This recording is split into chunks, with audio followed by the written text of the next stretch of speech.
சட்டம் ஒழுங்கு, 5 தமிழக மீனவர்கள் மீட்பு உள்ளிட்ட பல்வேறு நடவடிக்கைகளை சுட்டிக்காட்டி தமிழக அரசுக்கு கவர்னர் ரோசையா பாராட்டு தெரிவித்துள்ளார்.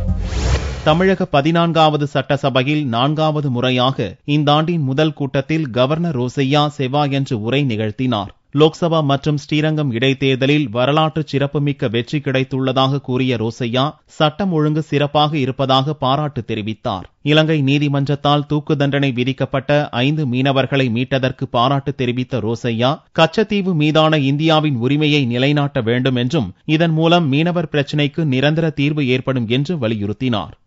I appreciate the efforts taken by this government for the release of 5 fishermen who were facing death penalty in Sri Lanka and ensuring their safe return home by providing assistance towards legal expenses, subsistence allowance to their families during their incarceration and assistance to begin a new life.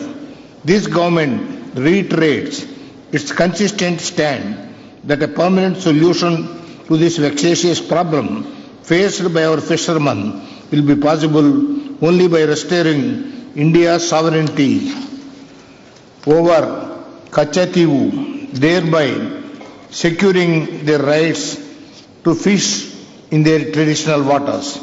முல்லை பெரியாறு அணையில் நீர்மட்டத்தை 142 அடியாக உயர்த்த நடவடிக்கை எடுத்த முன்னாள் முதல்வர் ஜெயலலிதாவுக்கு governor Rosaiah பாராட்டு தெரிவித்தார்.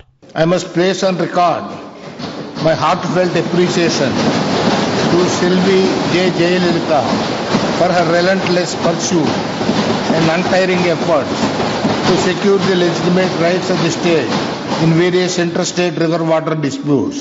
கடந்த 3.5 ஆண்டுகளாக தமிழக அரசின் பல்வேறு நடவடிக்கைகளுக்கு பாராட்டு தெரிவித்த கவர்னர் ரோசையா தமிழ் வளர்ச்சிக்கு 42 கோடி ரூபாய் ஒதுக்கீடு, அரசு கேபிள் மூலம் மக்களுக்கு பலன், வேளாண் உற்பத்தியில் முன்னேற்றம், அம்மா பெயரிலான திட்டங்கள், பசுமை வீடுகள் உள்ளிட்டவற்றை பட்டியலிட்டார். தமிழக அரசின் தொலைநோக்கு திட்டம் 2023 திட்டமிட்டவாறு உயர் வளர்ச்சியை எட்டும் என்று நம்பிக்கை தெரிவித்தார். முதல்வராக ஓ பன்னீர்செல்வம் பொறுப்பேற்ற பிறகு கடந்த சட்டசபை கூட்டத்தில் நிதியமைச்சருக்கான இருக்கையில் அமர்ந்தார். செவ்வாயன்று நடந்த கூட்டத்தில் முதல்வருக்கான இருக்கையில் பன்னீர்செல்வம் அமர்ந்து சபை நடவடிக்கைகளில் பங்கேற்றார். தமிழக கவர்னர் உரை நிகழ்த்திய பின்னர் அதன் தமிழாக்கத்தை தமிழக சபாநாயகர் தனபால் வாசித்தார் என்பது குறிப்பிடத்தக்கது.